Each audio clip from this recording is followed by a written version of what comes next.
जय हिंद दोस्तों, आप सभी का स्वागत है। साथियों, आज आप हमारे साथ पढ़ने वाले हैं हिंदी व्याकरण के अंतर्गत काल, अव्यय और विराम चिन्हों से बनने वाले महत्वपूर्ण प्रश्नों को। तो आइए शुरू करते हैं।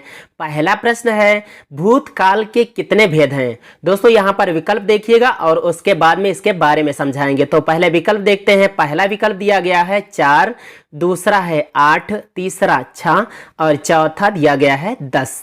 तो यहाँ पर दोस्तों यदि आपको समय चाहिए तो आप वीडियो को रोककर सोच लीजिएगा, और अगर हम रुकते हैं तो वीडियो बहुत लंबा हो जाएगा। तो यहाँ पर उत्तर हो जाएगा इसका सी विकल्प, यानी भूतकाल के 6 भेद होते हैं। वो कौन कौन से होते हैं दोस्तों? वे होते हैं सामान्य भूत, आसन्न भूत, पूर्ण भूत, अपूर्ण भूत, संदिग्ध भूत और हेतु हेतुमत भूत। तो इस प्रकार से ये 6 हो जाते हैं, और ये इनके बारे में विस्तार से हम जो जो प्रश्न आते रहेंगे उसके बारे में समझाते रहेंगे।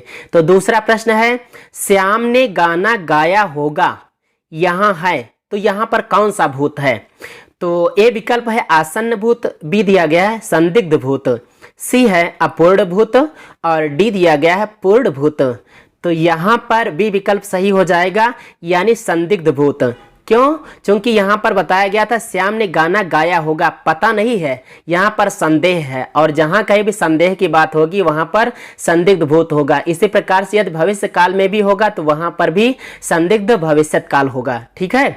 तीसरा प्रश्न है, मैं खाना खा चुका हूँ, यहाँ कौन सा भूतकाल है? इसके बारे में बताइएगा। पहला विकल्प दिया गया है आसन्न भूत, दूसरा दिया गया है सामान्य भूत, तीसरा है अपूर्ण भूत और चौथा दिया गया है संदिग्ध भूत। जैसा कि आपको हमने संदिग्ध भूत काल के बारे में बता दिया है, इसमें दूसरा है उसके बारे में बताना था।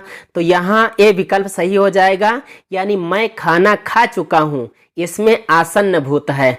आसन्न माने होता है शीघ्र और भूत माने हो चुका, यानी जो जल्दी ही कार्य हो चुका है उसको आसन्न भूत कहते हैं। आइए चौथा प्रश्न देखते हैं। यदि वह पढ़ता तो परीक्षा में उत्तीर्ण हो जाता, यहाँ कौन सा भूतकाल है? इसके बारे में बताना है। तो विकल्प पहला है हेतु हेतुमत भूत, दूसरा दिया गया है पूर्ण भूत, तीसरा है आसन्न भूत और चौथा दिया गया है संदिग्ध भूत। तो यहाँ पर तो दोस्तों ए विकल्प सही होगा, यानी हेतु हेतुमत भूत। चूंकि इससे पहले आपको हमने बता दिया था 2 के बारे में, उनको तो पता ही होगा। आसन्न भूत यानी जो जल्दी हो चुका, संदिग्ध भूत मतलब जो संदेह में पड़ा हुआ है, और तीसरे को हम बता देते जो बी विकल्प पर है पूर्ण भूत। पूर्ण भूत मतलब होता है जो पूरी तरह से हो चुका, जैसे वह गया, वह खाना खा चुका, तो ये पूर्ण भूत होता है।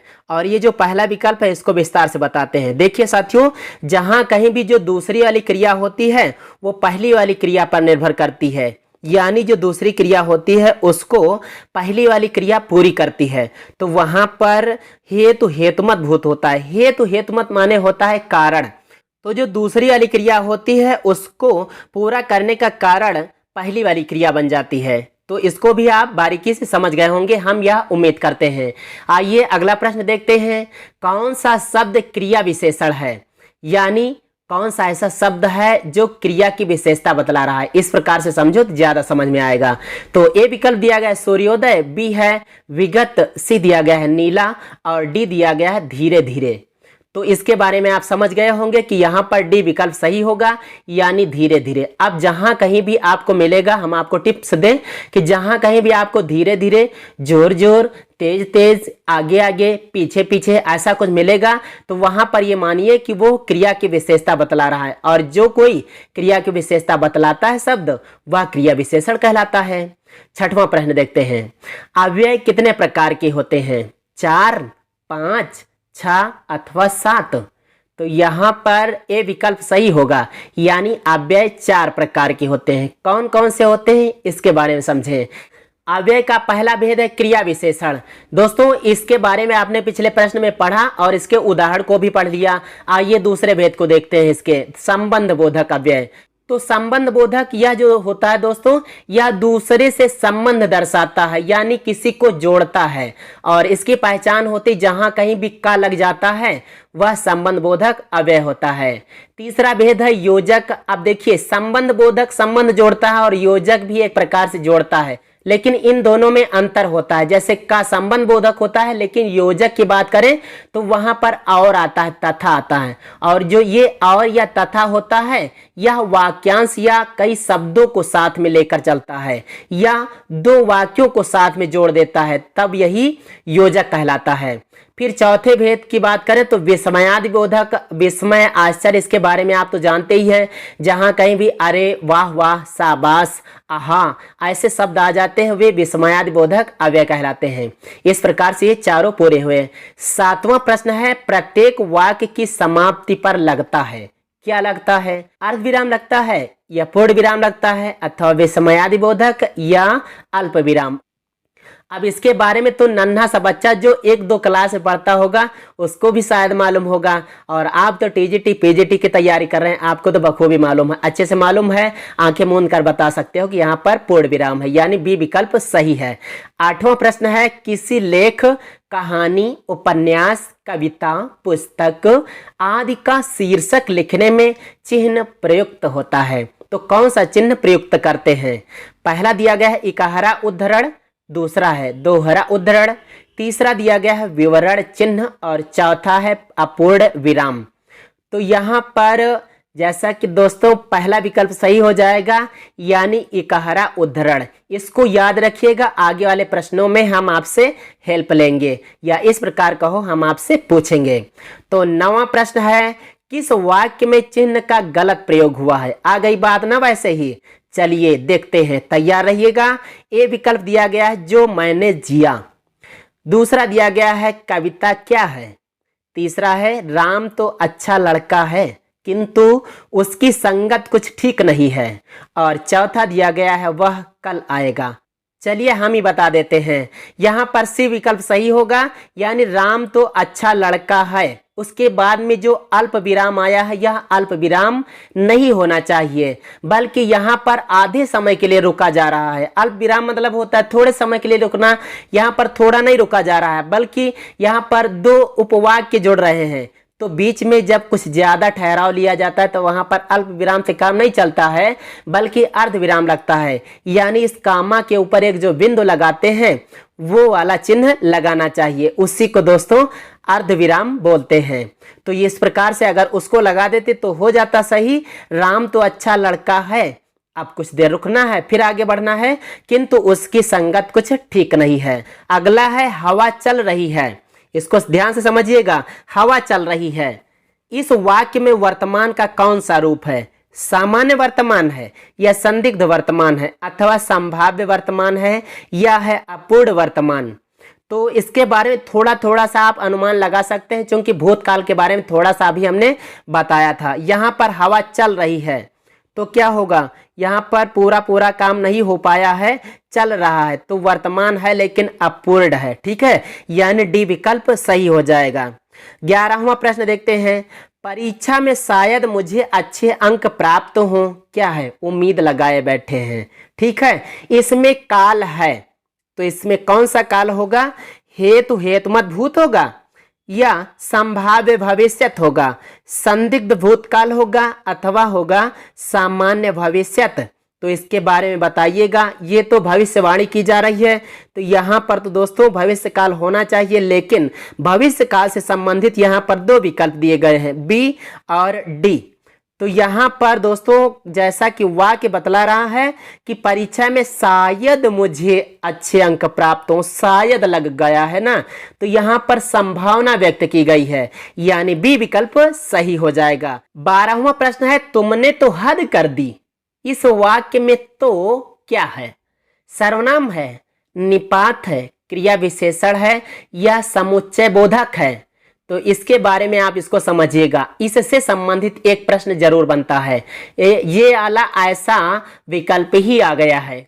जो विद्यार्थी पिछली 1-2 परीक्षाएं टीजीटी पीजीटी की दिए होंगे उनको पता होगा कि निपात से संबंधित एक प्रश्न आने लगा है, लगभग में आता है। तो यहाँ पर भी बी विकल्प सही होगा, यानी तुमने तो हद कर दी, यहाँ पर तो निपात है। अब ये क्या होता है इसके बारे में समझो।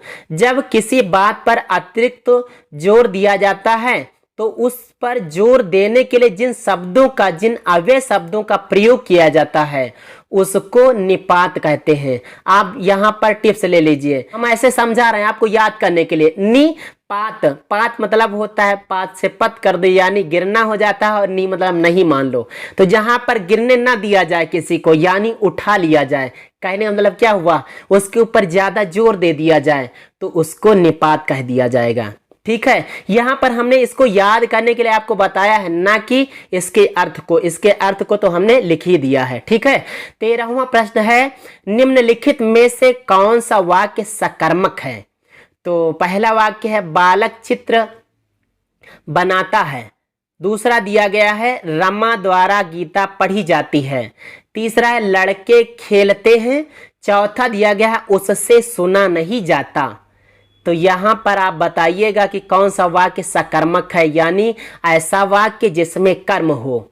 जैसा कि आपको पता है पहले से कि जहां पर सकर्मक वाक्य होता है उसकी क्रिया कर्ता पर निर्भर करती है, यानी कर्ता का जो भी लिंग होता है, जो भी पुरुष होता है, क्रिया का भी वही लिंग और वही पुरुष होता है। तो यहाँ पर पहला विकल्प सही हो जाएगा, यानी बालक चित्र बनाता है। अब कैसे इसको पहचानोगे, जहां कहीं भी ऐसा सकर्मक अकर्मक आ जाए या लिंग पहचानने की बात आ जाए, उसके लिए हम टिप्स देंगे आपको कि उस जगह पर आप एक वाक्य को उसको पढ़िए, उसके बाद में उससे संबंधित एक दो वाक्य आप बना डालिए, फिर जो आपको क्लियर होगा उसी को टिक कर लेना और वो बिल्कुल सही निकलेगा, यह 100% गारंटी है।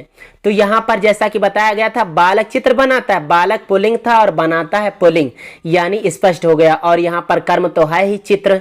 अगला प्रश्न है, जो अव्यय संज्ञा या सर्वनाम के बाद जुड़कर वाक्यगत दूसरे शब्दों से संबंध बताते हैं वे होते हैं, क्या होते हैं, परसर्ग होते हैं या संयोजक होते हैं, अथवा सी पर दिया गया विशेष से होते हैं, और अंत में कहा गया कि क्रिया विशेषण होते हैं। तो इसमें से कौन सा विकल्प सही होगा, जो अव्यय संज्ञा या सर्वनाम के बाद में जुड़ते हैं और वाक्य में दूसरे शब्दों के साथ संबंध बना देते हैं यानी उसको जोड़ देते हैं, तो दोस्तों उसको कहते हैं परसर्ग, यानी ये विकल्प सही होगा। अब इसको बताने में तो ज्यादा से ज्यादा लोग झेल गए होंगे, क्यों, क्योंकि यहाँ पर हमने परसर्ग शब्द का प्रयोग कर लिया। अगर यहाँ पर संबंध सूचक शब्द का प्रयोग किए होते तो आपको कोई कठिनाई ना होती, जबकि संबंध सूचक और परसर्ग एक ही बात होती है।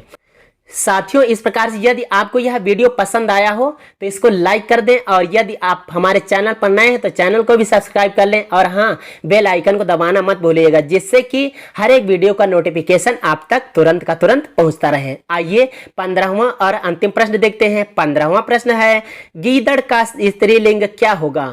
इसमें पहला विकल्प दिया गया है गिदड़िया, दूसरा है गीदड़ी, तीसरा दिया गया है गीदड़नी और चौथा है गीदड़िन। तो यहाँ पर बहुत चैलेंजिंग है प्रश्न भाई। तो जैसा कि आपको मालूम भी होगा, क्या सबको नहीं, कुछ लोगों को नहीं मालूम होगा, बाकी सबको मालूम होगा। ठीक है, तो यहाँ पर बी विकल्प सही हो जाएगा, यानी गीदड़ का स्त्रीलिंग गीदड़ी होगा। तो दोस्तों, आज के अंक में सिर्फ इतना ही, और यह वीडियो आपको कैसा लगा इसे आप कमेंट करके जरूर बता दिया करें। यदि किसी प्रकार से आपको कोई समस्या हो तो उसको भी बताएं, हम वहां पर सुधार करेंगे, जिससे कि आपकी समझ में बखूबी से आता रहे। तो दोस्तों, आइए चलते हैं अगले वीडियो में, अगला टॉपिक लेकर फिर से उपस्थित होंगे। तो जय हिंद, वंदे मातरम।